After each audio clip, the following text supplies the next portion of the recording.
Hello, I'm author Nancy Flinchbaugh, and I want to invite you today to my Writing for Change podcast.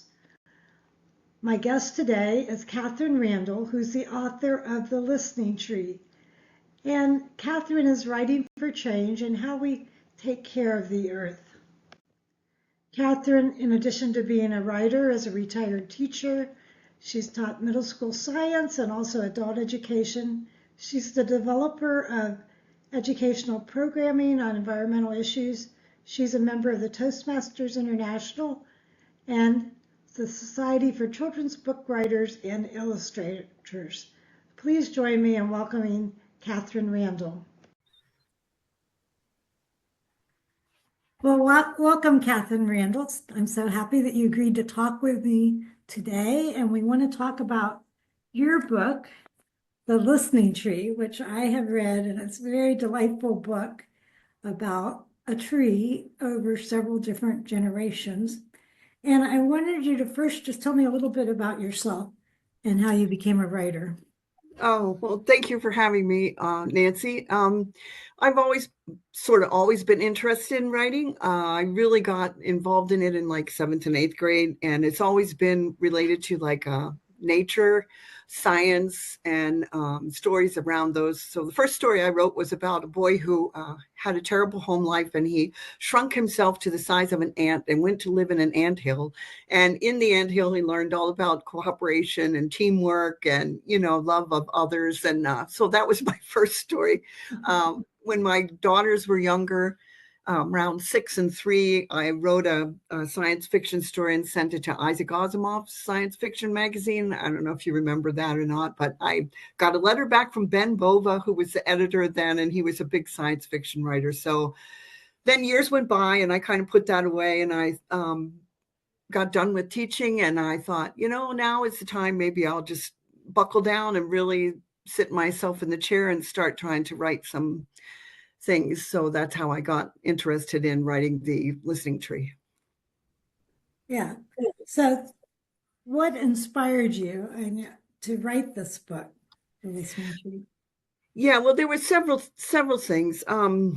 So we have bought a farm in Pennsylvania, and we moved to Wisconsin now, but we don't have the farm anymore. But the 40-acre farm was very influential in my being tied to a place and tied to nature of a place. So all of my childhood, I moved like every 2 years. The longest I ever lived in one house was from 9th through 12th grade. So when we bought this farm in 1985 and we lived there until 2021, it was like a place that I really knew. And I spent a lot of time in the woods and a lot of time with our animals and really got attached to it. And I thought, well, this is really important to have a understanding of where you live and the place you live in and the nature around you.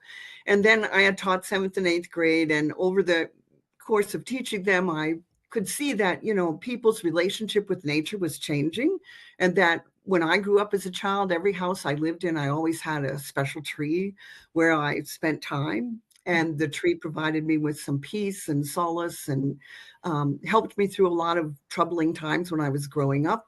And I thought, well, I wanted to write something that had science in it, had nature in it, but also had an intergenerational aspect. Like, what do we remember from nature in our childhood, and what do kids remember from nature now? And the ability to put all that together. So I came up with this idea of this tree that is on this farm, and over a time period of over 100 and so years, 3 different generations of kids are attached to this tree and find it to be a special place for them in nature. And how does the climate change around that? How does their attitudes about the nature change over that time period? So the story of the book takes place in 1896, 1966, and 2035. So there's a lot of difference in nature and what's happening due to climate change and human views of nature over that period of time. So that's how I came up with the idea. That's really cool. So it's born out of your own love and interaction with trees and your love of science and teaching, and you know that it's important to young people. It's interesting. I'm mentoring a little first grader right now, and we have a gratitude tree. Each week we talk about something we're grateful for. And last week I said, let's give thanks for something in nature. I said, what are you thankful? And she said, the trees, because they're our friends. Very good. Yeah, very good. Yeah. Yeah, trees are such amazing things, all the information that's coming out these days. Yeah, so this is a wonderful story with the children and the trees, and a little scary too, I think, as we get into the Yeah. changing climate, what's happening Right. to the trees, but it gives you a way to talk about that and for children to communicate about, those kind of things. So, what positive changes do you hope for among your readers? What are you hoping? Um, well, first of all, I hope they enjoy the book. And I hope they come away with several things. I hope they come away with an appreciation of our earth and an appreciation particularly where they live. So I've written some guidelines to go with it for teachers, and along the lines of developing a sense of place. So these children know this tree and they know this environment they live in the book really, really well. And I think it's important. I would hope that young people would take that message and look around there, wherever they live, if they live in the country, if they live in a suburb, wherever they live, and be more cognizant of what is happening in the natural world around them and develop some understanding and be interested. Curiosity is really important. So I tried to put a lot of science in the book to get young people excited about the fact that, like when you pick up a seed, you can think about what does this seed become and how does it do that, and just be curious about what's happening around them. And then also be concerned, because when you understand something like our planet and the earth, then you love it and you want to protect it. And I think we really need to develop that sense of understanding and wanting to protect our planet, because without it, where are we? So we really have an obligation through the generations. And that's the other part of the book too. There's grandparents in the book, and there's, different perspectives on nature in the book. So I wanted kids to come away with that as well. That's That's a lot.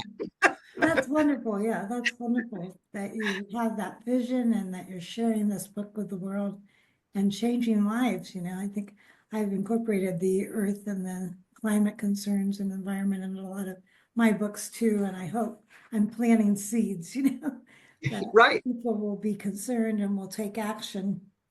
So do you have any future writing plans or any other projects you'd like to talk about? Well, right now I'm working on the second book. So actually, it's a trilogy. The first book is Ruth's story, which is 1896. The second book is Michael's story, which is 1966.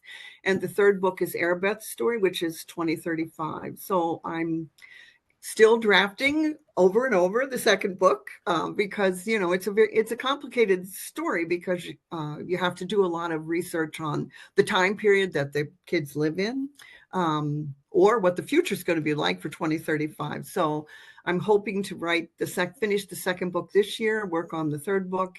And then I also have this idea of a project.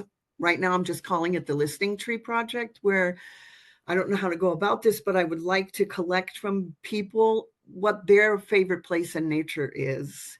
And maybe they could send me a photograph of it and a little write-up about it, and maybe their memory. What is their favorite memory in nature when they were younger? And I think that would be a good project too, because you'd get all different ranges, from young people to people like my age in their 70s. And I'm not quite sure how to coordinate those projects, but those are something I'd really like to work on.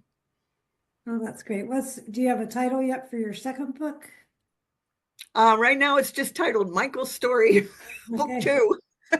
So, yeah, not a very exciting title at Well, the this point. listening tree is Ruth's story, book one. Yes, And so we're yeah, going to Michael's. Okay.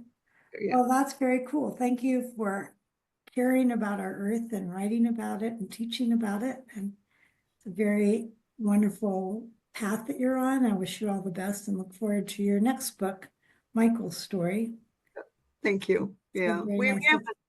we have a lot of the same interests, Nancy. Your books are about change and also about relationships with people and the earth, and it's a very important message. I think that we need a lot of writers to write about that, particularly nowadays. Yeah, and that's why I named my podcast Writing for Change, because I think that's what I'm doing is trying to write to change people's attitudes, and as you are, to develop reverence and concern and action for the earth, because we all Right. depend on it, and it's Right. important. But thank you very much. Thank you. Thank you for having me, and good luck with your future writing projects. I encourage you to find Kathryn's book, The Listening Tree, on Amazon. And you can also check out her work at her website at kathrynrandall.com. Thank you for listening.